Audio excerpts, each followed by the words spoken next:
59 Guild Wars capítulo 175, Bombardeia o um autor, Kotaru. Esse capítulo veio de novelfull.com. Por favor confira o site e link na descrição. O sol que se acumulava no ar chocou e intimidou todas as pessoas, independentemente da espécie. Sua presença e magnificência suprimiram diretamente todos os pensamentos de lutar ou fugir. Mas isso foi apenas por alguns segundos. O rosto de Rina ficou preto quando ela percebeu que a habilidade tinha um tempo de lançamento absurdo. 30 minutos. Isso já seria irritante no mundo real, muito menos no Boundless, onde a presença de estatísticas e itens fazia as pessoas fazerem tudo de maneira mais rápida ou inteligente. O combate, que pode durar 5 minutos no mundo real, pode terminar em menos de 5 segundos no Boundless. Quem iria sentar lá e esperar pacientemente que Rina terminasse? O choque e o espanto do Sol Gigante logo passaram do lado dos monstros do vazio, e eles começaram a se concentrar em Rina enquanto seu agro mudava. Agora que o exército anterior das guildas aliadas havia sido exterminado, eram os jogadores de Dracos mais próximos. Eles rugiram e correram para Draco. Os jogadores atrás deles sentiram arrepios só de ver esses monstros aberrantes sem forma concreta que só chegavam a dezenas de milhares vindo em direção a eles. Para efeito de comparação, os jogadores por trás de Draco eram apenas cerca de 1 milhão, mas ficaram intimidados por um monte de monstros que superavam em número muitas vezes. Não havia como evitar, pois eles testemunharam esses mesmos monstros destroçando um exército de quase 170 mil em segundos, quando seu número chegava a apenas 1000, na melhor das hipóteses. O problema era que muitos desses monstros continuavam a emergir do portal portátil a cada segundo que passava, piorando cada vez mais a situação. No entanto, Supernova era a única habilidade que Draco tinha com um grande AOE. Longe disso. Draco desembainhou Fragarashi e usou sua habilidade ativa pela primeira vez. O poder de Lug. Ativo 1. Poder de Lug. Balança a lâmina para baixo com força incomparável, causando 500% do dano da espada em uma grande área. Tempo de espera, 3 dias. 500% do dano da espada em uma grande área era um conceito assustador, quando se considerava que o dano prático de Draco com a espada era, no mínimo, 30 mil. Draco seguiu os movimentos da habilidade ativa, que era elevar Fragarashi ao céu e subir no ar como um anjo ascendendo ao céu. Lug era o proprietário original de Fragarashi e seu heroísmo concedeu à lâmina um status incomparável na história, bem como na realidade. Foi fundido com pedaços de sua vontade, então Draco descobriu que as ações eram semelhantes ao que ele esperava que Lug fizesse. Draco subiu a uma altura impressionante, com a ajuda da habilidade de Fragarashi de controlar o vento, e parou. Então, de repente ele girou Fragarashi no ar e gritou. Pela luz. Ele caiu no chão com força rápida, a lâmina de Fragarashi brilhando com uma energia acinzentada que parecia ser capaz de cortar um espectador apenas com sua presença visual. Draco conectou-se com a Terra, e esta energia acinzentada irrompeu como uma onda de choque por toda a Terra. Ele passou inofensivamente por jogadores e NPCs, não porque fossem imunes a ele, mas porque eram considerados aliados. Quanto aos monstros do vazio, eles não poderiam reivindicar tais benefícios com alegria. A energia da espada tomou conta deles, causando danos horríveis a cada um deles dentro do alcance. Os monstros do vazio eram imunes a ataques físicos e extremamente resistentes a ataques mágicos, então Draco imbuiu todas as suas coisas com energia etérica. No entanto, ele não fez isso por Fragarashi porque não havia necessidade. Passiva 1, força imparável. Nenhuma armadura ou defesa pode parar esta lâmina. Não importava se alguém era imune a danos ou não, tudo seria perfurado por Fragarashi. A menos que você de alguma forma tenha adquirido uma armadura divina, mesmo se você estivesse totalmente equipado com uma armadura lendária, isso significaria merda na frente desta lâmina. Como tal, os monstros do vazio sentiram todo o dano da habilidade ativa. Menos 225 mil. Havia 4 tipos de monstros do vazio. O Void Foder com 15 mil HP, o Void Monster com 150 mil HP, o Void Killer com 1.500.000 HP e o Void Destroyer com 15 milhões HP. A habilidade única de Draco matou quase todos os Void Foder e Void Monster, enquanto danificava os Void Killers e os Void Destroyers. Seu ganho de experiência foi enorme, pois ele obteve 541% de apenas um ataque em seu nível. Esta foi a prova de quão lucrativo seria caçar monstros do vazio em comparação com monstros normais, mas a verdade é que caçar monstros do vazio era impossível. Só se poderia caçá-los em grupo e, mesmo assim, seria necessário usar energia etérica para imbuir suas armas e armaduras. Deixando de lado o valor de um cristal de éter, onde os jogadores convencionais poderiam encontrar uma pessoa para imbuir seus itens. E mesmo que o encontrassem tal pessoa, quanto cobrariam? Nem todo mundo poderia ter um reencarnador à mão para saber sempre o que fazer e como fazer. A razão pela qual Draco ignorou todos os outros jogadores, exceto aqueles em Kamizu, profanadores e Meren, foi porque eles eram, na melhor das hipóteses, alimento. Claro, pode haver uma joia escondida em algum lugar entre eles, mas eles teriam que vir a Umbra para polir. Caso contrário, levaria séculos para que uma crescesse sozinha. Mesmo que alguém se tornasse famoso, o que quer que a base de jogadores normal pudesse alcançar depois de uma década, levaria apenas um ano. Eles vieram para o campo de batalha sabendo nada sobre seus inimigos, com armaduras típicas e armas sem imbuimento etérico. Pior ainda, a maioria de suas coisas era de classificação comum ou de nível lixo. Alguns dos melhores tinham itens incomuns, mas isso não faria diferença nessa luta. Draco colocou toda essa experiência em Pair da Deni, elevando-a para 1555% de 50.000%. Os jogadores que estavam com ele na batalha, os espectadores na multidão e os remanescentes das guildas aliadas ficaram muito surpresos com as ações de Draco. Em apenas um ataque, ele matou tantos monstros que pareciam imbatíveis. O que isso significa? Isso significava que ele era muito forte ou os monstros eram muito fracos. A julgar pela forma como eles destruíram um exército inteiro sozinhos, isso só poderia significar que Draco era forte demais, certo? No entanto, apenas um grupo seleto chegou a esta conclusão. Muitos raciocinaram consigo mesmos que também poderiam lidar com os monstros se lutassem com inteligência. Claro, Draco era forte, mas eles também não eram fracos. Eles também poderiam resistir, porque eram jogadores. Eles também tinham superioridade numérica sobre os monstros. Neste mundo, existiam naturalmente pessoas inteligentes e depois havia tolos. Os dois estavam presentes em qualquer reunião de seres humanos, então cada um representava seu lado de forma adequada com seus pensamentos e ações. Draco voltou para sua posição com Umbra e observou muitos dos outros jogadores correrem para a batalha. Ele não deu um passo à frente, e todos os membros das 4 guildas apenas assistiram com leves sorrisos. Esses jogadores de elite e especialistas ficaram para trás para observar como os jogadores profissionais inferiores que eventualmente vieram a segui-los lidavam com os monstros. Em questão de minutos, suas expressões curiosas se transformaram em horror. Os jogadores que correram para a batalha foram destruídos unilateralmente ao contato pelos Void Killers, bem como pelos novos Void Fodder e Void Monsters que chegavam através do portal a cada segundo. Eles nem foram capazes de causar dano. Todos os seus ataques foram registrados como -0 sem falhas, não importando se eram de classes de longo alcance, de corpo a corpo ou até mesmo de feitiços.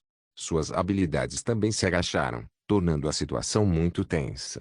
Centenas de milhares de jogadores que atacaram o meio das entidades abissais foram mortos com um único golpe dos monstros do vazio, cuja armadura lembrava papel higiênico. Draco riu quando isso aconteceu. Muitos jogadores sofreriam penas de morte horríveis que tornariam suas contas quase inúteis. Claro, a primeira morte sob um monstro do vazio não foi tão punitiva. Foram as mortes subsequentes sobre o mesmo meio que foram destrutivas. Essas entidades do reino nulo corromperam a matéria que compunha todas as coisas vivas do reino material. Umbra, Kamizu, Desecrators e Meren ficaram parados, junto com alguns jogadores inteligentes e de elite, enquanto esses grandes números de jogadores eram massacrados e punidos injustamente. Eles nem pareciam dispostos a fazer qualquer movimento para salvar aqueles jogadores, e isso arrepiou os espectadores. Tal como no mundo real, esperava-se que o partido mais forte carregasse os que estavam na base para o bem de todos nós. Quer envolvesse países, sociedades ou mesmo famílias, os mais fortes eram aqueles em quem todos confiavam, gostassem ou não. Desta forma, todos esperavam que a Umbra, a guilda número 1 sublinhado, protegesse a todos e lidasse com esta catástrofe. No entanto, Umbra ficou de lado e riu enquanto os jogadores eram despedaçados, mesmo tendo o poder de fogo para impedir isso. Pela primeira vez desde a formação da Umbra, os jogadores finalmente entenderam que tipo de guilda era essa, bem como que tipo de pessoa era o jogador número sublinhado 1 do mundo. Quando a massa de jogadores que correram para lutar foram abatidos pelos monstros do vazio, Draco acenou com a cabeça para a noite rebitante. A Lady Bosque se tornou discreta desde que Draco retornou da missão Flora e Fauna mostrou exatamente porque ela era o objeto da obsessão do mestre da guilda. Primeiro, ela ativou uma de suas habilidades ativas mais poderosas, mas nunca antes usada. Luz do Mundo. Ativo 1. Luz do Mundo. Ativar esta habilidade permite ao usuário invocar o Olho do Céu para enviar um feixe gigante de energia luminosa. Tempo de espera: 7 dias. Nos céus acima do Sol suspenso, um olho gigante apareceu. A atenção de todos os seres vivos foi capturada por esse olho abrangente que parecia poder ver tudo. O Olho do Céu contemplou a terra com sua pupila estranhamente dourada. Seu foco pousou nas multidões de monstros do vazio no campo de batalha da Floresta Fugaz, tanto aqueles que já estavam presentes quanto aqueles que surgiram novamente. Toda a energia mundana ambiente da área invadiu o Olho do Céu, e sua pupila começou a brilhar de uma maneira estranha. Este brilho foi emitido na forma de um pilar de luz que desceu para a Terra. Foi como assistir um ataque orbital em um filme de ficção científica. Todos, exceto Draco e Rivetingnit, tiveram que proteger os olhos da luz brilhante que colidiu com a Terra. O mundo tremeu com a colisão e o próprio chão foi destruído devido ao calor do pilar de luz. Quando o brilho diminuiu e todos puderam ver novamente, eles nem conseguiram sentir o choque devido à dormência. Afinal, eles viram Draco destruir mais de 70% dos monstros do vazio de uma só vez. Então, não foi surpresa que a habilidade de Rivetingnit tenha causado quase a mesma quantidade de dano. No entanto, eles ainda perderam a calma quando perceberam a diferença no dano. Menos 10 milhões. Rivetingnit era da classe Gel e ela tinha o próprio Olho do Céu para aumentar seu dano relacionado à luz em 30%. Mas como a habilidade ativa de um item épico poderia causar mais dano do que a de um item lendário. Um aumento de 30% e um aumento de 500% ocorreram em duas ligas diferentes. Olho do Céu, item ornamental classificação, épico durabilidade, 500.000 efeitos, passivo 1, amplificação de luz, magia, habilidades e técnicas baseadas em luz são aumentadas em 30%. Ativo 1, Luz do Mundo. Ativar esta habilidade permite ao usuário invocar o Olho do Céu para enviar um feixe gigante de energia luminosa. Tempo de espera: 7 dias. Nota: o Olho do Céu possuirá uma classificação de mais 3 do jogador. O aumento máximo da classificação é limitado ao rank 5. Descrição: este talismã foi criado a partir da essência condensada do Olho do Céu, um ser místico que ocasionalmente surge no mundo para purificar todo o mal. Outras habilidades podem ser desbloqueadas sacrificando pontos de experiência.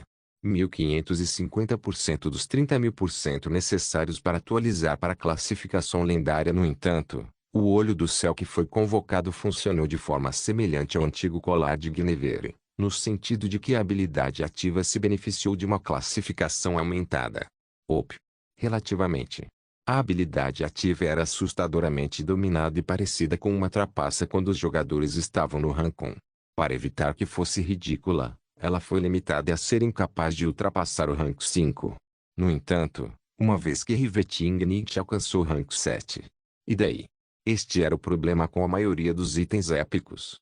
Eles eram naturalmente dominados quanto mais cedo você os adquiria, mas quando alguém alcançava os postos mais altos, eles se tornavam extremamente obsoletos. No entanto, neste momento, foi naturalmente ótimo. Ainda assim, comparado a Fragarashi, um olhar perspicaz ainda seria capaz de dizer que o Olho do Céu era uma porcaria. Fragarashi poderia ignorar 100% toda a defesa ou proteção, independentemente do tipo. Cada golpe da espada não te tratava de maneira diferente de dançar nua diante de Draco. Ele também poderia causar um dano padrão de 300% do vento em cada golpe, o que significa que a distância não protegeria você. Se você estivesse a menos de 1 metro de Draco, você apreciaria a doce carícia da brisa em seu corpo. Da maneira mais difícil. E acima de tudo, ele causou 500% do dano de espada com a habilidade ativa. Ao contrário da Luz do Mundo, esta habilidade exibiria mais poder dependendo da força do próprio Draco. Outra fraqueza foi que o poder de Lug causou danos em uma área extremamente grande, o suficiente para exterminar um exército de tamanho médio, enquanto a luz do mundo atingiu apenas uma pequena área que era aproximadamente do tamanho de um pequeno grupo de milícia. Como tal, Tvetingnit concentrou inteligentemente nos Void Killers e Void Destroyers, que eram menores em número devido à sua força. Eles eram resistentes à magia e imunes a danos físicos, mas isso acontecia apenas nas próximas duas fileiras. Contra o nível de um olho do céu de grau 4, era inconsequente. Nota do autor: fui informado de que, mais de uma vez, pulei tolamente o posto de tenente entre o posto de sargento e capitão. Este é um problema muito grande que a reconfiguração ou algo semelhante não pode resolver, então nós vou ajustar um pouco a tradição daqui para frente. Se você está tão decepcionado comigo quanto eu por cometer esse erro, repetidamente, tem um Patreon no qual você pode apoiar para me punir. Não foi o suficiente para matar os destruidores do vazio do Capitão Rank, mas certamente eliminou os assassinos do vazio do Sargento Rank sem falhar. Embora a quantidade fosse muito menor, a qualidade era muito maior. Sem mencionar que Rivetingnit ainda estava no nível 25. Então ela ganhou uma enorme experiência de 1487% com seu único ataque. Ela passou do nível 25, 78% para o nível 30, 0%. Ela ganhou 15 pontos de estatísticas que colocou igualmente em Dex, LCK e End. Dex passou de 35 para 40, LCK passou de 35 para 40 e End passou de 5 para 10. Assassinos normais priorizaram destreza e força, mas Rivetingnit escolheu destreza e sorte, bem como um equilíbrio igual de inteligência e espírito. Consequentemente, ela ganhou a classe Shadow Assassin. Os 1009% restantes foram enviados para o Olho do Céu, que era seu único item de crescimento no momento. Isso elevou para 2559% de 30.000%. Os monstros do vazio tinham alguma aparência de inteligência mascarada sob aquela consciência bestial, então eles naturalmente sentiram medo do bombardeio repentino que estavam sofrendo. No entanto, eles eram como vampiros. Mesmo sabendo que a luz do sol iria queimá-los, eles não resistiram à vontade de correr e sugar o sangue de uma vítima. Com seres vivos feitos de matéria corpórea diante deles, eles não conseguiram se conter. Eles avançaram contra os membros da Umbra, bem como contra aqueles que pertenciam às outras guildas. Aqui, Draco deu um passo à frente em direção aos monstros que avançavam. Dragor rugiu e também Fragarash desembainhados e floresceram. Rivetingnit, Rambunctious Butrover, Boed, Silenqualquer, Cobra, Uno, Kiran, Lovingaunt, Slimfati e os outros membros principais também avançaram, entrando na briga logo atrás de Draco. Aqueles que eram atacantes de longo alcance recuaram e começaram a disparar salvas, com exceção de Rina. Os jogadores corpo a corpo, porém, gritaram de excitação enquanto mergulhavam na massa de monstros, cortando e esfaqueando. Devido à pureza do Aether imbuemente, o dano dos ataques do Void Poder não ultrapassou 2000 por acerto. Mesmo os monstros do vazio de nível especialista causaram apenas cerca de 5000 de dano por acerto. Quanto aos remanescentes Void Killers, eles foram monopolizados pelos membros principais das 4 guildas, bem como pela Noble Soul e Gently Flower que lideraram aquela frente de batalha. Quanto a Draco e Rivetingnit, eles surgiram diretamente entre os Destruidores do Vazio, que tinham cerca de 5 milhões 15 milhões de HP restantes e começaram a liberar um poder que nunca haviam mostrado antes. Rivetingnit segurava a Chronoblade na mão direita e a Voidblade na mão esquerda. As duas lâminas tinham habilidades passivas abomináveis que deveriam estar no nível de um item lendário devido à infusão de energia etérica em vez de energia da alma. Passivo 1, Shadow Kill, cada golpe em um ponto fraco é um acerto crítico automático. A chance de execução aumenta em 20%. Shadow Kill era o passivo do Voidblade e seus efeitos eram um sonho tornado realidade para todos os jogadores da classe assassina do mundo. Se eles atingissem um ponto fraco, eles ganhariam um crítico instantâneo e teriam uma chance padrão de 20% de executar o inimigo quando ele caísse abaixo de 30% de sua vida total. Qualquer outra chance que eles tiveram por serem assassinos, ou devido a outros itens, foi fortalecida por essa habilidade passiva. Mesmo que os pontos fracos de vários seres fossem extremamente difíceis de encontrar, Riveting naturalmente tinha a habilidade e o conhecimento para poder localizá-los com o tempo. Ela desenvolveu seu controle em uma direção diferente de Draco, e seu corpo foi reconstruído por sua linhagem desde o nascimento. Ela tinha técnicas para descobrir pontos fracos. Para ser honesto, os olhos de Kaelos seriam muito mais úteis para Riveting do que Draco. Passiva 1, limpeza leve. Cada golpe em um ponto forte causará uma redução geral de 30% na defesa e cura será enfraquecida em 50%. A habilidade passiva da Chronoblade também foi fraudulenta, mas de uma forma diferente. Se Riveting atingisse um ponto forte de qualquer inimigo, que era essencialmente todas as áreas, exceto um ponto fraco, a defesa total desse inimigo seria reduzida em 30% durante a luta. Não só que qualquer cura que recebesse externamente, de um aliado, ou internamente, através de uma habilidade ou mesmo regeneração natural, seria reduzida em 50%. Isso paralisaria inimigos fortes com alta defesa e os tornaria mais vulneráveis para o Voidblade causar dano. A sinergia entre as duas lâminas foi exemplar, e foi demonstrada pela forma como suas aparições pareciam ser duas metades de um todo. Riveting invadiu o campo de batalha dos Void Destroyers, combatendo mais de 3 deles ao mesmo tempo e causando dano ao mesmo tempo. Neste momento, ela realmente parecia uma deusa da morte. Guild Wars capítulo 176, Bombardeio Away 2. Riveting se beneficiou do Aether Imbuement para todos os seus itens, mas sua habilidade por si só garantiu que seria impossível para os bestiais destruidores do vazio atingi-la. Ela havia elevado seu Dex tão alto que era tão ágil quanto um leopardo. Com seu controle alimentando-a com os resultados de cada movimento dentro de seu alcance ativo, era como se ela tivesse olhos na nuca. Como afirmado anteriormente, Riveting usou seu controle de forma muito diferente de Draco. Draco, talvez porque ele não tivesse sua linhagem ou qualquer característica notável além do controle, usava o controle como base para tudo o que fazia. Ele combinou a habilidade sensorial do vazio da perfeição e a redistribuição de força do corpo da divindade para maximizar seu poder de ataque, precisão e velocidade. Isso significava que ele dificilmente usava para sentir o que estava ao seu redor durante uma batalha, exceto no momento em que lutou contra os 5 generais no mundo real. Riveting, entretanto, usou o controle conforme foi projetado. Ela usou o vazio da perfeição separadamente do corpo da divindade e apenas misturou os dois ocasionalmente. Ela usou o vazio da perfeição exatamente como todos usavam uma habilidade de domínio, que era sentir ataques vindos ao seu redor para que pudessem responder assim que entrassem naquela área. Isso significava que nunca se poderia dar o salto em uma luta na noite da arrebitagem.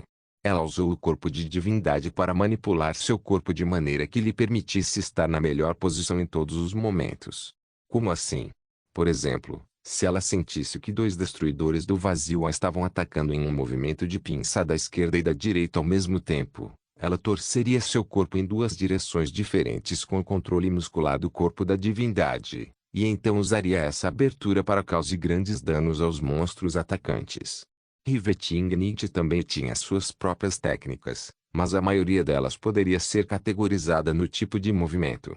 Ela tinha muito poucas técnicas de combate, o que era normal quando se pensava nisso.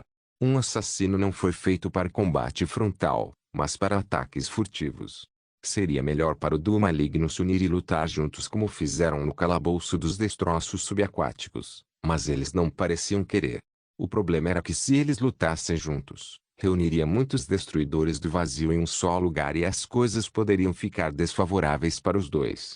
Era melhor puxá-los em 2 direções diferentes e reduzir seu número lentamente. Riveting os atacaria primeiro com a Chronoblade e aplicaria a redução geral da defesa de 30%, bem como a cura nuclear de 50%. Isso abriu caminho para ela trazer a lâmina do vazio para a equação, o que lhe permitiu lidar com críticos instantâneos em quase todos os ataques, já que ela usou seu controle para analisar e compreender os pontos fracos de cada um dos destruidores do vazio. Seu dano base era atualmente de 700. Não havia como evitar, já que seu status de força era muito menor do que o de Draco, que havia aumentado dele para 30. Não só isso, mas Draco também tinha a fraudulenta Dragon Soul que aumentou suas estatísticas de combate por um fator de 10. Se Draco não fosse retido por seu rank, ele seria capaz de causar quantidades absurdas de dano, quase no nível de uma entidade de nível 4. Riveting não tinha nada de Opacin, mas isso significava que ela não tinha buffs.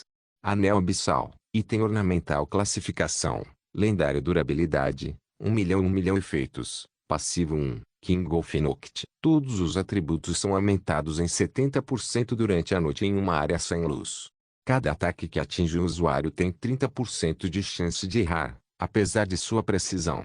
Passivo 2, Mortalha das Trevas. Uma camada permanente de escuridão cobre sua forma, tornando 300% mais difícil de detectar em modo furtivo e 70% resistente a ataques do elemento escuridão.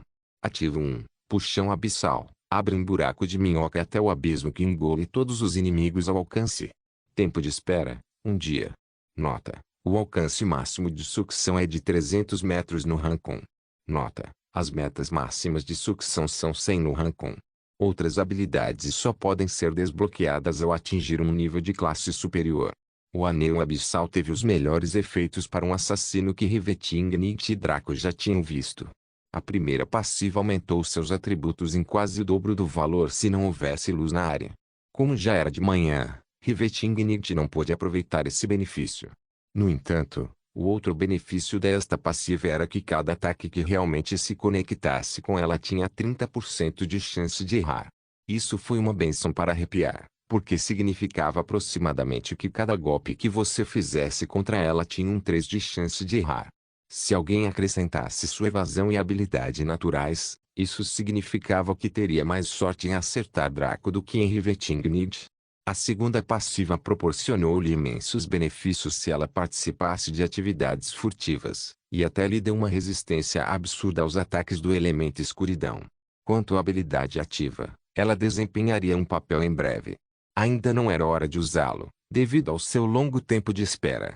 Riveting também tinha as seguintes habilidades para ajudá-la. Assassinar, habilidade ativa efeito. Apunhala um inimigo com menos de 15% de saúde com 5% de chance de executá-lo se ele estiver dentro do seu rank. Se a execução falhar, cause 200% de dano. Tempo de espera, 10 minutos. Shadow Tendrils, habilidade ativa efeito. Invoca gavinhas sombrias para prender, perfurar ou assediar um alvo inimigo. Gavinhas duram enquanto você tiver mana para queimar e consumir 10 de mana por segundo. Tempo de espera, 7 minutos. Shadow Veil, feitiço ativo em grande escala efeito. Um véu de sombra envolve o campo de batalha, reduzindo a visibilidade e a precisão de todos dentro em 30%, a menos que sejam aliados do lançador. Duração, 1 minuto. Tempo de espera, 72 horas. Pés de nuvem. Habilidade passiva velocidade de movimento mais 20%, velocidade de ataque mais 10%. Revenger. Habilidade passiva dano de arma mais 20%, dano mágico mais 20%. Speedbreak. Habilidade passiva efeito. Inimigos até 100 metros de você têm velocidade de movimento reduzida em 10%. Claw e Fate e Revenger eram habilidades de classe 1 comum Revenger que eram simplesmente incríveis. Sua utilidade cresceu com o proprietário das habilidades, pois elas davam aumentos percentuais em vez de numéricos. Speedbreak era uma habilidade passiva incomum da classe Shadow Assassin. Permitiu-lhes controlar um campo de batalha, limitando as velocidades de movimento do inimigo. Assassinar era uma habilidade comum das classes assassinas. No entanto, como Shadow Assassin, ela se beneficiou de ter uma versão atualizada dele. Embora possa parecer fraco em comparação com a passiva de 20% do Voidblade, ainda assim era uma loucura. Essa habilidade tinha sido o segredo do sucesso de Riveting e de todos os outros Shadow Assassin. Contanto que o inimigo estivesse dentro do seu rank e tivesse 15% de vida, eles poderiam tentar executá-los a cada 10 minutos. Contra um chefe particularmente poderoso do Captain Rank ou algo semelhante, essa habilidade exibia poder extremo. Shadow Tendrils era uma habilidade incomum da classe Shadow Assassin que funcionava como controle de multidão. Ela poderia manter os tentáculos e direcioná-los como quisesse, desde que tivesse mana para queimar. Então Riveting usou a habilidade para manter sob controle o último destruidor do vazio dos 3 que estavam lutando contra ela. Shadow Veil era um trunfo de habilidade rara que era um feitiço ativo em grande escala, assim como Armagedon. No entanto, o Armagedon pertencia à categoria do fogo, enquanto o Véu das Sombras pertencia à categoria das trevas. Ao contrário de Rina, que tinha uma classe piromancia comum, normal, Rivetingnicht tinha uma classe incomum, oculta que era focada na escuridão. Mas como isso foi relevante? Afinal, todos precisavam se esforçar para dominar qualquer elemento ou campo pertencente ao feitiço ativo em larga escala, certo? Isso era verdade até certo ponto. Porque as classes ocultas eram tão valorizadas? Porque a Umbra incluiu isso em sua lista como algo necessário para se tornar elegível como membro principal. O que havia de tão especial nas classes ocultas? A resposta a esta pergunta seria descoberta em breve.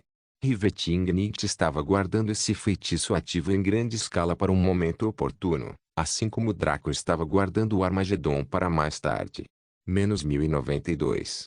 Menos 3276. Seu dano com a Jornoblade foi bastante impressionante para uma classe de assassino no Rancon. Seu dano com a Voidblade, porém, foi totalmente fraudulento. Devido à natureza de receber críticos a cada golpe, ela até atingiu o dano base de Draco a cada golpe. Não se deve esquecer que Draco tinha muitos itens e habilidades que aumentavam seu dano, por isso ele era tão forte. Rivetingnicht tinha apenas um item épico, além das lâminas caóticas, e um lendário, mas ela conseguia lidar com isso. Para efeito de comparação, Gently Flower e Noble Soul causavam 300 ou um pouco mais de dano cada um com cada golpe.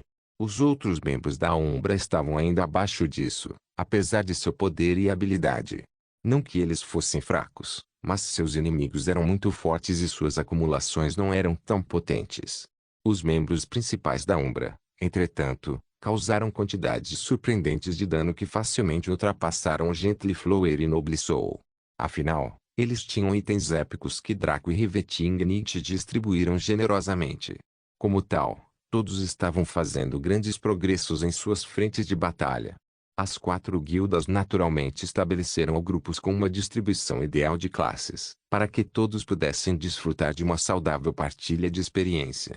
Como quase todos os Voidfodder e Voidmonsters foram abatidos por Draco, o restante era em número pequeno o suficiente para os membros da Umbra, Miren, Kamizu e Profanadores lidarem.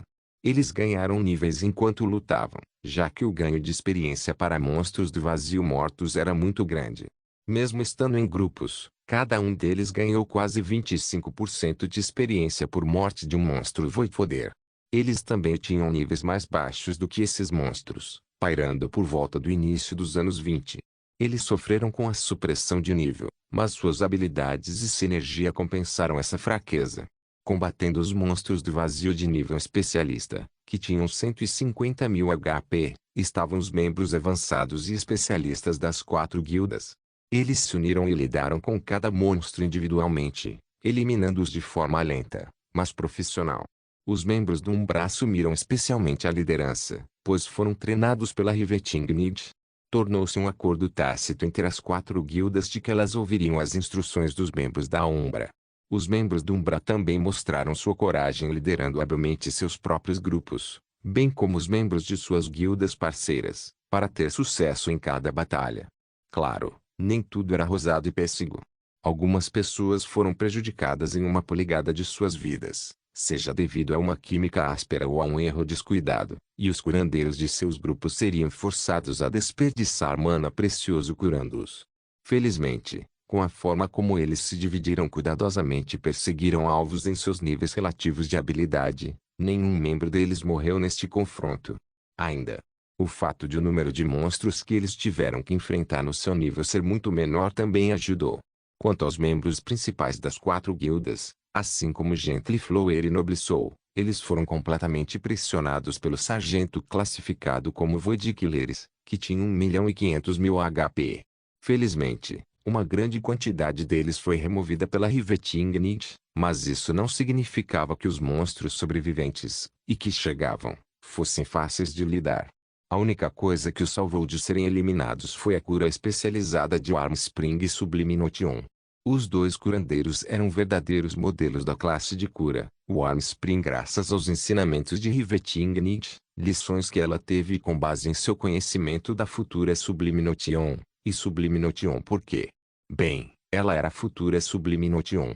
Armada com o lendário Tomo da Cura, sua presença foi como o advento dos deuses. Tomo da Cura, Tomo Classificação, Lendário durabilidade, 1.000.000 efeitos. Passivo 1, bênção. A cura concede ao beneficiário um buff a cada lançamento que dura 30 segundos.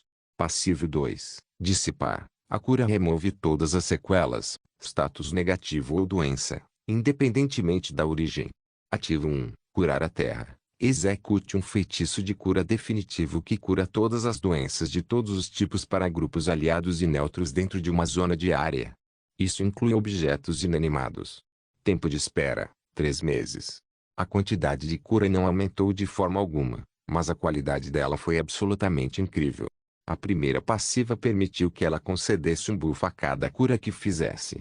Sublime Notion não apenas restauraria sua saúde, mas ela poderia abençoá-lo com buffs aleatórios como 10% de aumento de dano por 30 segundos, 50% mais cura na próxima cura, 10% maior defesa por 30 segundos, 10% maior evasão por 30 segundos e mais como este.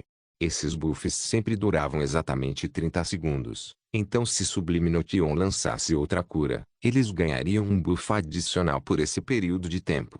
Isso naturalmente fortaleceu o partido quanto mais eles foram prejudicados. A segunda passiva removeu todos os danos ocultos e eliminou os efeitos de status. Só com isso, Sublime Notion poderia abrir sua própria igreja ou hospital e ser reverenciada em todo o país por todos os NPCs. Sua cura seria tão boa quanto viver na cidade-estado de Vita, ou até um pouco melhor. Por exemplo, embora ela pudesse não ter sido capaz de remover o menor como incurável que Draco havia colocado tolamente em si mesmo, ela não teria problemas com um menor coma crítico que normalmente exigiria uma visita à Igreja da Luz. Isso significava que o dano que os Void Killers causavam devido à sua natureza antimatéria era removido a cada cura, evitando que os jogadores se tornassem mais fracos à medida que a batalha avançava. O Wyrmspring também tinha alguns feitiços de cura malucos que eram exclusivos da classe Olimancer. Todos eles foram comprados para ela pela Rivet Ignite, e a linda garota queria mostrar à irmã mais velha que ela não era um investimento desperdiçado. Noble League, Stave, somente Olimancer. Classificação, raro velocidade de cura, 13 cura, 135 a 256 efeito, maestria de cura mais 20, aumento de cura mais 40%. Ela também usou este cajado raro, que foi o primeiro item que ela ganhou seguindo Ladibos. Como era de se esperar, os itens restritos de classe eram ligas mais fortes do que outros itens do mesmo rank. Por que isso aconteceu? Assim como as classes mágicas ofensivas como Pyromancer, Criomancer, etc. tinham uma habilidade de ataque automático que não consumia mana, mas era muito fraca. As classes de cura também tinham uma habilidade de autocura. No entanto, esta mecânica era limitada apenas aos jogadores. Além disso, a maioria das classes de cura tinha um valor de cura automática de 30 a 60 por segundo. Isso não foi realmente impressionante considerando que atualmente os jogadores médios tinham mais de 10.000 HP. Se uma pessoa com tal HP fosse atingida e baixada para a zona vermelha, levaria 165 segundos para curá-la de volta à saúde total na cura automática. Isso já supunha que eles obtivessem consistentemente a quantidade máxima de cura. Em um grupo de 4 a 5 pessoas, isso seria absolutamente inútil. Então a maioria dos curandeiros tinha que compensar e confiar em suas habilidades. Essas habilidades vieram em uma das duas versões. Havia aqueles que tinham cooldowns muito baixos, ou às vezes nenhum, o que tinha um custo alto, levando-os a beber poções de mana como se fosse refrigerante. Depois havia aqueles do tipo oposto, que quase não custavam mana, mas tinham um tempo de espera muito longo. Normalmente, Growlpeals e Growlpebuffs pertenciam a essa categoria. Como gerenciar o consumo de mana com curas oportunas era o equilíbrio que todo curador precisava focar e dominar. Sublime Notion, graças à sua experiência em outros jogos, foi mestre nesse aspecto. Isso mostrou como ela foi capaz de curar a todos a tempo, sem parecer tensa. Sua mente era ótima, e era por isso que ela conseguia conciliar facilmente muitas tarefas administrativas. Aqueles curandeiros da Umbra, bem como das outras guildas, na verdade se sentiam pálidos em comparação, mas observar o trabalho dela proporcionou grandes benefícios para eles. Ela calculou corretamente quando usar um feitiço de cura e quando usar a cura automática. Ambos os tipos, feitiços e cura automática, estavam na mesma categoria de cura. Então os benefícios do item lendário eram ainda mais incríveis. No entanto, o Wyrmspring poderia combinar com ela, mesmo que ela tivesse significativamente menos sutileza. Não porque ela fosse um prodígio, embora com mais treinamento fosse provável que ela se tornasse um, mas devido à sua classe e a esta mesma pauta, concedeu uma velocidade de cura de 13. Isso significava que o Wyrmspring poderia lançar curas 13 vezes mais rápido do que a média. Nota do autor: fui informado de que nunca expliquei o valor ATIC SPD em itens raros e abaixo. Sinto muito por essa confusão. Basicamente, velocidade de ATIC é a velocidade básica do mundo real para fazer uma ação com uma arma. Então, se você vir uma velocidade de ataque de algo como 7 ou 8, significa que uma pessoa pode balançar aquela arma 7 ou 8 vezes mais rápido do que no mundo real. Sinto-me envergonhado, pensando que afirmei continuamente que as batalhas no jogo eram 100x mais rápidas do que no mundo real, sem realmente explicar isso. A estaca também deu a ela uma faixa de cura automática fraudulenta, que estava na casa das centenas.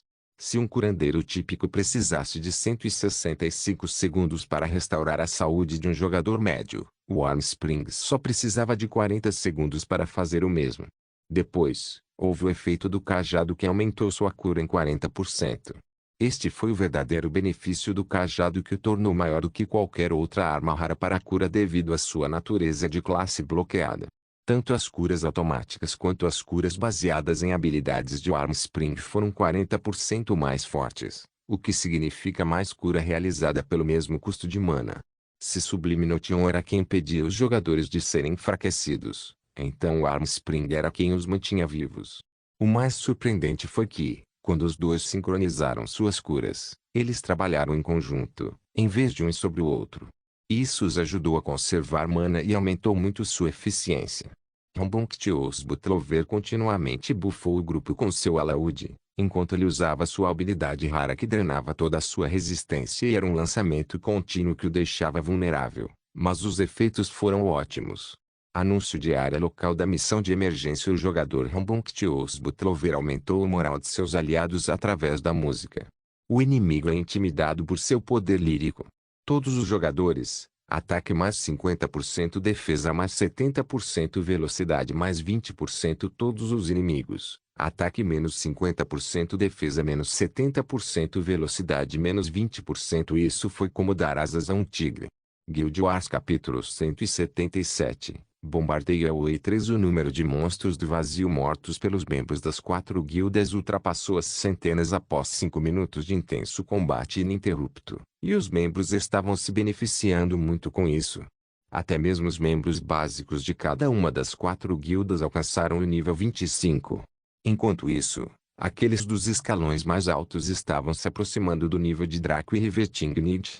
Era inevitável que eles fossem superados, por enquanto, já que a dupla maligna estava ocupada colocando toda a experiência adquirida em seus itens de crescimento. Rivetingid tinha apenas um, então ela estava fazendo grandes avanços para atualizar o Olho do Céu, em comparação com Draco, que colocou um pouco no Pair da Dani e um pouco no Mjolnir. Porque Draco fez algo que parecia tão contra-intuitivo. Não deveria ser senso comum focar em um e enviá-lo para o próximo nível antes de começar com outro. O que houve com esse ato estúpido de espalhar a experiência? O problema era que se Pair da Dani ou Mjolnir atingissem o rank lendário, Draco não seria capaz de usar nenhum deles. Que piada! O primeiro passivo de cada item atualizou automaticamente os reagentes para a classificação correspondente do item. Não importava se Draco gostasse ou não, os itens seriam atualizados se usados em conjunto com eles. Embora as pessoas geralmente matassem pela oportunidade de ter acesso gratuito a itens lendários, sem a habilidade necessária eles seriam tão úteis quanto o ouro para um homem sedento no deserto. Basta olhar para o tumulto que ela passou ao fazer as lâminas caóticas. Ele literalmente destruiu seu braço com cada golpe do martelo, e se não fosse por alguém do calibre de Kari curando-o, ele levaria séculos para forjar pelo menos um item. Além disso, se não fosse por sua tolerância à dor, bem como pela capacidade de seu controle de permitir desligar os receptores de dor, ele ainda não teria sido capaz de trabalhar em itens épicos. Quanto à alquimia, o sujeito teve muita sorte porque seu estado de ser lhe permitiu manipular a energia mundana em grandes quantidades. Ele poderia até controlar diretamente a energia etérica, mas apenas em pequenas quantidades. Ainda assim, se ele errasse, o caldeirão explodiria diretamente, o que o mataria com certeza, e o que é pior, diminuiria a durabilidade de Paerda Deni. Porque Draco não trouxe o arco Alquei e a flecha Poenixcry para bombardear as multidões de monstros do vazio. Afinal, a flecha foi praticamente construída para batalhas em larga escala, principalmente com aquela habilidade passiva Sonic Cry. Foi porque a durabilidade já havia sido danificada pela Riveting Nid. Mesmo sendo apenas 100 mil em 1 milhão, ainda era muito perigoso. Draco não conseguiu consertar itens épicos ou lendários. Reparar era uma nova mecânica amaldiçoada introduzida na atualização e funcionava de maneira muito diferente de como funcionava em outros jogos FIV. Assim, ele se agarrou a Dragorujo e Fragarashi para a luta. Draco foi como o advento do verdadeiro deus da espada. Suas lâminas se moviam tão rápido e graciosamente que os raios que deixavam para trás eram lindos. Observá-lo lutar realmente fez os jogadores espectadores sentirem admiração e entusiasmo. Draco não era um espadachim típico que lutava no estilo ocidental, que enfatizava o trabalho dos pés e das lâminas. Ele misturou com o estilo oriental, que dependia de técnica, previsão e acrobacias, com a antiga escola de esgrima. Nota do autor: nerds da espada, por favor, parem aí. Tenham piedade da minha alma ignorante. As artes marciais em 2065 são muito diferentes da era moderna devido ao aumento da aptidão com os motis, então seus estilos evoluíram ligeiramente. Por favor, tenha paciência comigo. Ele também usou o controle para se mover de maneiras desumanas para complementar sua esgrima, enquanto Riveting Nid, e a maioria dos usuários do controle, o usou defensivamente com mais frequência para fugir. A ambidestria era um fundamento básico para qualquer um que tivesse desbloqueado o corpo da divindade. Então não era surpresa que Draco pudesse usar ambas as espadas como se estivessem em sua mão dominante. Riveting Nid quitou 3 Void Destroyers enquanto Draco também quitou o número exato. O nível de habilidade deles era, relativamente falando, em nível uniforme, então ambos exibiam a mesma destreza, o que chocou os espectadores. Menos 40 mil. Menos 120 mil. Draco causou 4 mil de dano com suas lâminas agora que estava dando tudo de si. Seu dano normal era de 3.000 a 3.500, mas ele estava usando seu controle para maximizar todos os seus ataques. Em essência, ele estava usando a versão básica de sua técnica do espadachim, que ainda não tinha nome. Com a habilidade passiva Espada da Vitória Prometida, o dano de sua espada de uma mão foi aumentado em 10 vezes. Como tal, seu dano base com Dragorujo atingiu 40 mil por acerto. Esta foi uma quantidade incompreensível em comparação com Riveting Nid, que estava recebendo menos de 5 mil de dano com um único ataque. Sem mencionar Fragarashi, que era ainda mais demoníaco. Com ele, os 40 mil de dano foram beneficiados pelo passivo Rei do Vento, que causou 300% do dano do vento. Os Destruidores do Vazio já haviam perdido 10 milhões de HP com o ataque do Olho do Céu, deixando-os com apenas 5 milhões de HP no total. Se Draco continuasse assim, ele mataria um único Destruidor do Vácuo ferido em 32 golpes. Com sua velocidade de ataque aumentada por seu controle, sua própria classe Vingador, suas passivas de classe Vingador, suas outras passivas e suas estatísticas, Draco era como um tornado. No entanto, os Destruidores do Vazio eram monstros do Capitão Rank que eram temidos por um bom motivo. Deixando de lado suas várias imunidades, suas estatísticas básicas estavam um rank acima do que deveriam ser e pareciam mais entidades de rank principal. Em essência, Draco sentiu como se estivesse lutando contra dragões de metal em miniatura, só que felizmente eles não tinham a habilidade de usar habilidades nem mostravam qualquer inteligência real. Caso contrário, ele seria extremamente pressionado. Ele estaria mentindo se considerasse a situação atual fácil. A diferença entre o dragão de metal de então e esses monstros do vazio de agora era que ele não precisava se preocupar muito com os golpes do dragão de metal porque eles eram do mesmo elemento. Porém, nenhum item, exceto a chave do abismo e o tomo da cura, ou estado de ser, além do divino, seria capaz de permanecer ileso diante da energia abissal. Como tal, ele teve que permanecer intocado, especialmente agora que tudo ganhou uma classificação de durabilidade. Até mesmo Dragorujo tinha uma classificação de durabilidade, E se fosse arruinado, isso aconteceria, a menos que ele se tornasse um grande mestre ferreiro. Os monstros do vazio eram rápidos e confiavam em seus instintos para lutar. Isso forçou Draco a se esforçar para lidar com 3 deles ao mesmo tempo. Pior ainda, mais monstros do vazio continuavam saindo do portal. Enquanto mais de 40% eram Void Foder, 30% eram Void Monsters e 20% eram Void Killers, os 10% finais eram mais Void Destroyers. A quantidade deles era impressionante e quebrou o equilíbrio do jogo. Mas aconteceu? O que você esperava de uma missão de classe apocalíptica? Se houvesse 1 ou 2 destruidores do vazio, porque os poderes do Rank 7 precisariam se preocupar? Eles não poderiam simplesmente pousar nas planícies arruinadas de Derion e esmagá-las até virar pasta. A ameaça dos monstros do vazio ao mundo não reside em sua invulnerabilidade dentro das próximas 2 fileiras da maioria dos ataques, mas em sua capacidade de corromper a matéria, bem como em seu número. O reino abissal estava repleto de monstros do vazio e aqueles que chegaram eram apenas os membros mais fracos. Eles eram quase infinitos em número e continuavam se espremendo para sair do buraco que Draco havia feito nas planícies arruinadas de Derion.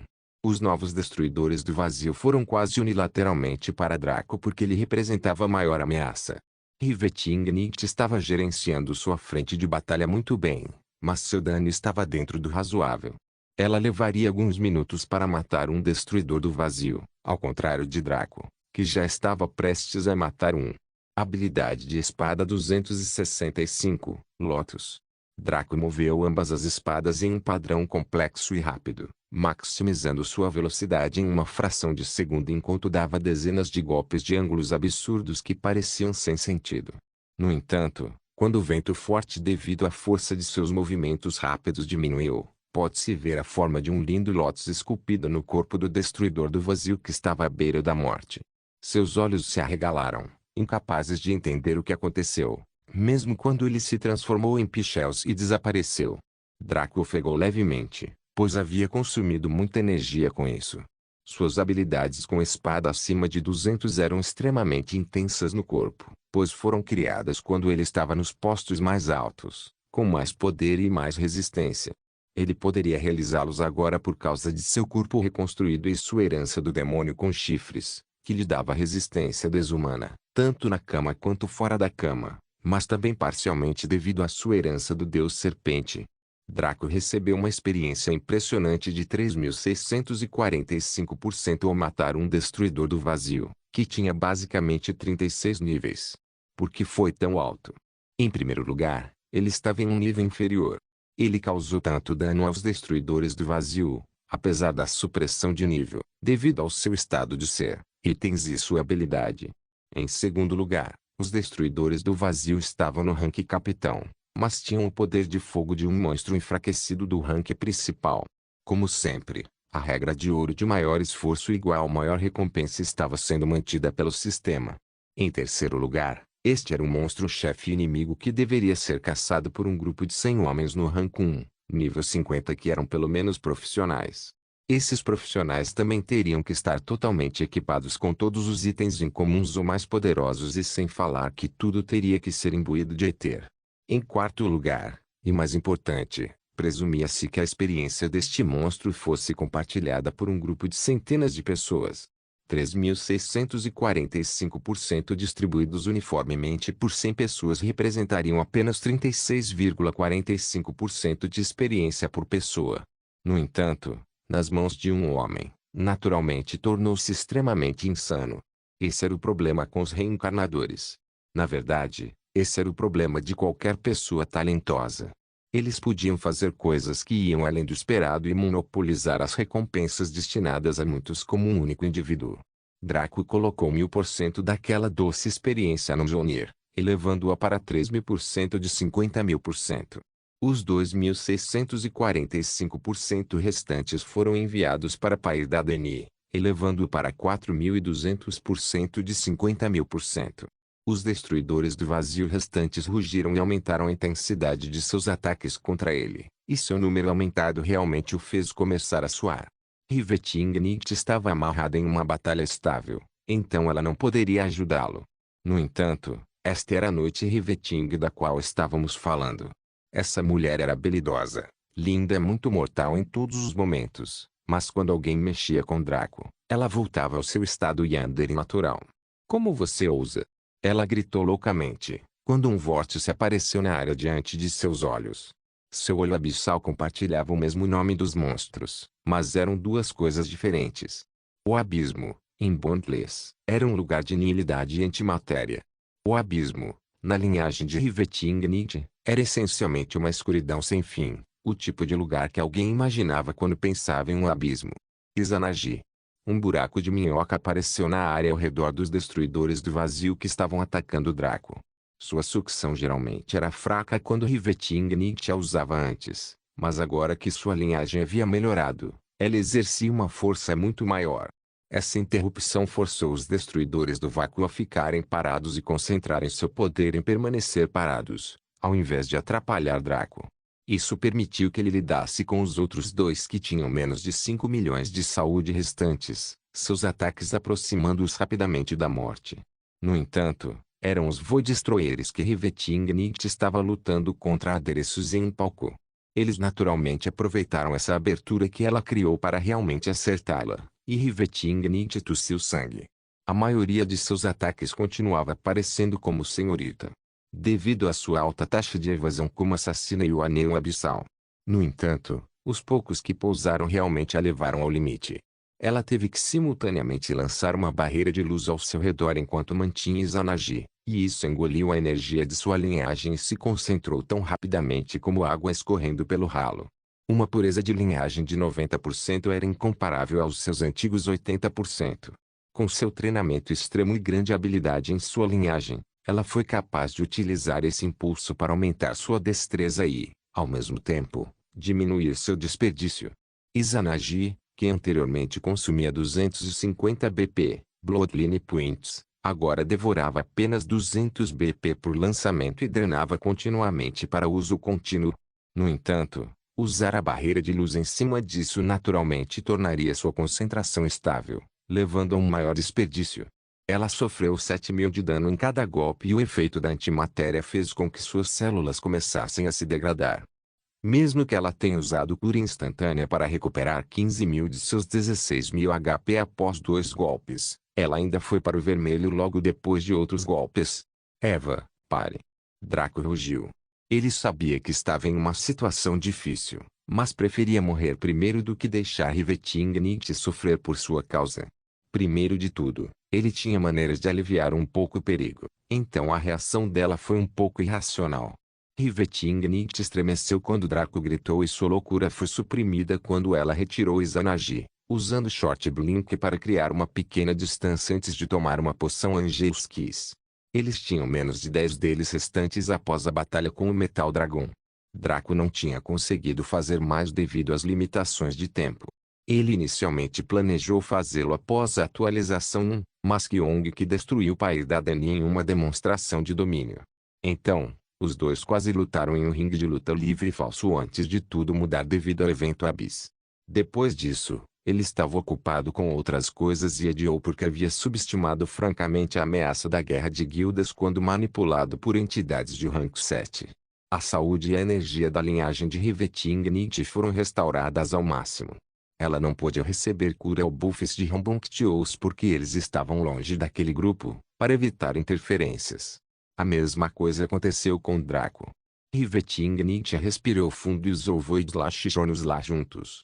Nota do autor, Doravante. As habilidades ativas de ambas as armas foram alteradas de Void/Blade e Jonoblade para Void/Jonas. Ativo 1. Corte do vazio. Envia uma onda condensada de energia do vazio na forma de um corte que causa 100% de dano de vazio. Tempo de espera, 1 minuto. Ativo 1. Corte crono. Envia uma onda condensada de energia crono na forma de uma fatia que causa 100% de dano crono.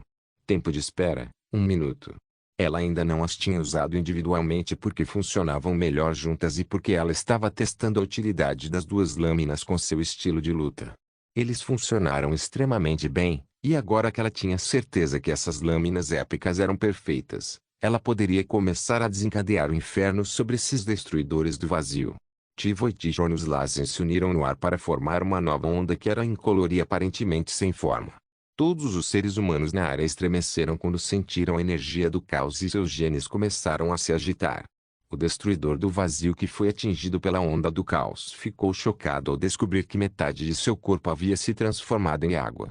Isso foi surpreendente porque ele passou de uma entidade que era antimatéria para matéria real devido à natureza do caos. A energia do caos era naturalmente maior que a energia abissal, então seu elemento nativo não poderia protegê-los.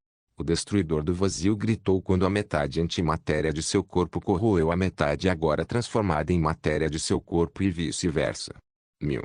Menos 3000. Menos 5000. Menos 10.000. Menos 50.000. Menos 100.000. Menos 300.000. Menos 1.000.000. Menos 3 milhões. O dano continuou se acumulando enquanto as duas metades do corpo se devoravam. Todos, do jogador ao NPC e até mesmo os monstros do vazio, ficaram arrepiados com essa visão. Não importava quem você fosse, ver uma entidade morrer por consumir-se era uma visão traumática. Rivetingnit ganhou 3.645% de experiência que ela colocou no olho do céu, elevando-o para 5.195% de 30.000%. Era muito provável que ela pudesse evoluí-lo para o rank lendário através desta missão de emergência. Então Rivetingnit correu para a batalha com os outros dois destruidores do vazio que agora estavam um pouco mais hesitantes em realmente lutar contra ela. Embora fossem bestiais, ainda sentiam que ela era uma presa difícil de lutar. No entanto, eles não recuaram, optando por combatê-la de frente. Rivetingnit também não se conteve mais. Ela imbuiu suas lâminas com sua energia luminosa e usou para aumentar seu dano contra os destruidores do vazio restantes. Depois de um minuto, o tempo de espera de ambas as habilidades ativas aumentou. Ela então enviou outra onda do caos na hora certa que se conectou com outro destruidor do vazio. Só isso. Tornou-se maior de um lado, enquanto a outra metade era do mesmo tamanho. Os efeitos do caos foram aleatórios, pois essa era a natureza do conceito. Era como abrir uma caixa misteriosa a cada vez e a primeira vez tinha sido apenas uma coincidência. O disforme Void Destroyer lutou para lutar e foi facilmente alvo de Rivetingnit. Enquanto Rivetingnit abusava de suas duas habilidades ativas para criar uma onda de caos a cada ataque, Draco estava atualmente enfrentando 9 destruidores do vazio. Ele estava extremamente estressado e ultrapassou seus limites, mas gostou disso. Assim que o 10º destruidor do vazio decidiu atacá-lo durante a noite em Riveting, ele sorriu. Mesmo que ele estivesse sendo reprimido brutalmente neste momento, Draco estava realmente feliz. Por quê? Porque ele agora poderia usar uma das habilidades que ele estava morrendo de vontade de estrear desde que a pureza de sua linhagem aumentou para 99%. Ele originalmente planejou usá-lo para dizimar as guildas aliadas como uma lição e, embora pudesse parecer grandioso, usar o Destruidor do Vazio como trampolim funcionaria infinitamente melhor. Draco queimou cada pedacinho de sua BP aumentada para lançar esta técnica absolutamente poderosa. Ele esticou os braços para os extremos de cada lado, sorrindo como se os anjos estivessem concedendo bênçãos do céu sobre ele.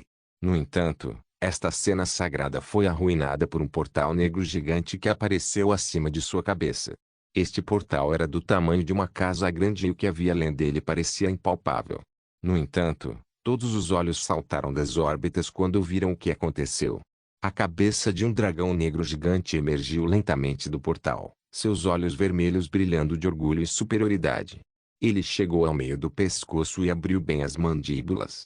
A energia mundana de toda a floresta fugaz foi arrastada para a área antes de sua boca, formando um pequeno orbe negro que parecia quase inofensivo à primeira vista.